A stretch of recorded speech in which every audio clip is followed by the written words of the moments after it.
All right, there are plenty of important developments in the war with Iran tonight, but we're going to begin with a shocking story that ties into the ongoing fights over local police and prosecutors and immigration enforcement in Virginia. This morning in Richmond, one senator had strong words for Fairfax County's Commonwealth attorney over the murder of a young mother at a bus stop last week.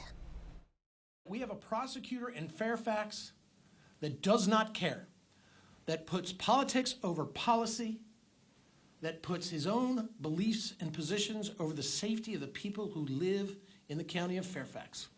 That's what allowed this illegal alien to roam free, to be on that bus, and to leave Stephanie Minter in a bus stop shelter, dying from her wounds that she did not deserve, did not ask for, and her family should never have to suffer from. That is a lifetime commitment. That is a life sentence for that family, because she won't get to see her child grow. All right, our Nick Minock is joining us now live from Richmond. And Nick, you were the first reporter to get these emails showing police repeatedly warned the Fairfax County Prosecutor's Office that Jalloh was a serious threat before the murder of Stephanie Minter. That's right, Scott. These emails that 7 News obtained show that Fairfax County Police warned Fairfax County Commonwealth's attorney Steve Descano not once, not twice, but at least 3 times last year before Minter's murder about this illegal immigrant. A violent criminal history. He has a lengthy one, but time after time, Descano's office dropped charge after charge, allowing him back into the community. Emails obtained by 7 News show Fairfax County Police warning Commonwealth's attorney Steve Descano's office about how dangerous Abdul Jalloh was, not once, but 3 times starting last May, well before he was arrested for murdering Stephanie Minter as she waited for a bus in Hybla Valley last week.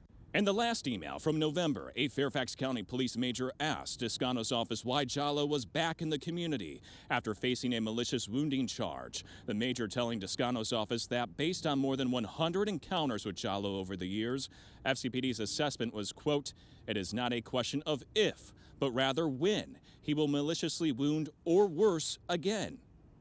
Last May, in the first email, Fairfax County Police told prosecutors in Descano's office, Jalloh has a long history of stabbing community members and has shown a blatant disregard for human life and is a danger to the community.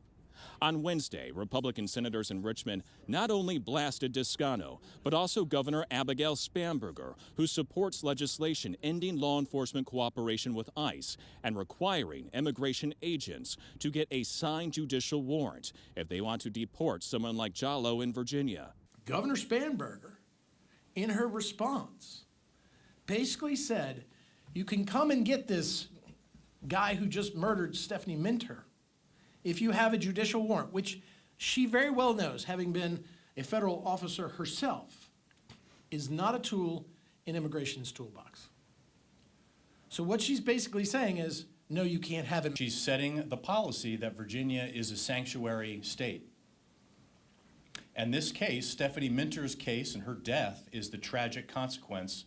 Today, here at the Capitol, I asked Democratic lawmakers about Minter's murder as they prepared to vote on legislation to limit ICE's ability to arrest illegal immigrants in Virginia. I think it's your reaction to this murder that happened in Fairfax County, allegedly at the hands of an illegal immigrant. I don't have any information on it. You don't know about Stephanie Minter or Abdul Jalloh? What's your reaction to an illegal immigrant murdering a woman allegedly in Fairfax County last week? In the middle of a conversation. Thank you so much.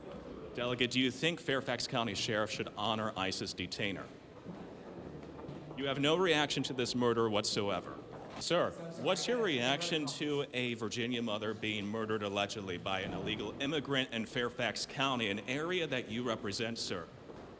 You don't have anything to say? Delegate Helmer? Do you think Fairfax County officials should take some responsibility for this? The Fairfax County Sheriff doesn't honor ICE detainers, requires judicial warrants, which you can't get, according to several legal experts, because this is a state charge. And you have Descano, who drops charges against this guy. I looked at his court record in Fairfax County, more than 40 charges, most of them dropped. Do you think they should take some accountability? Right. Well, I don't know what the history was about why they got dropped. A lot of times in cases like that, they have problems with witnesses showing up to court and they can't make their case, and cases have to be dropped. So I don't know exactly what the history was with all that. I also attempted to ask Lieutenant Governor Ghazala Hashmi about the case. I'm Nick Minock with 7 News. Just want to get your reaction to the murder of a woman in Fairfax County at the hands of allegedly an illegal immigrant. What is your reaction? Lieutenant Governor, what's your reaction to this murder in Fairfax County? No response? What do you have to say to the family of Stephanie Minter, Lieutenant Governor?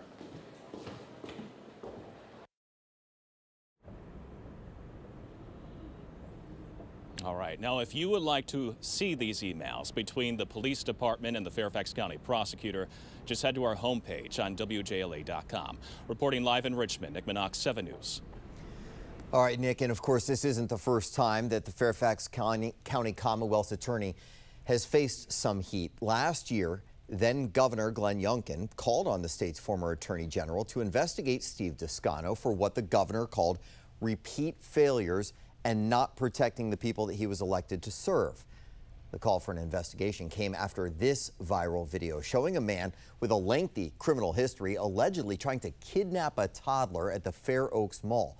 Court records 7 News got revealed that the man was involved in more than 30 criminal cases in Fairfax County alone, and many of them were never prosecuted. You can find all of our coverage on the concerns with Descano's office on WJLA.com. And in light of these developments, we do want you to weigh in. You can scan the QR code on your screen to tell us, is the Fairfax County Commonwealth's attorney doing enough to protect the public? So far, we're seeing an overwhelming majority, 98% saying no, but still plenty of time to vote there. You can find this poll also on WJLA.com.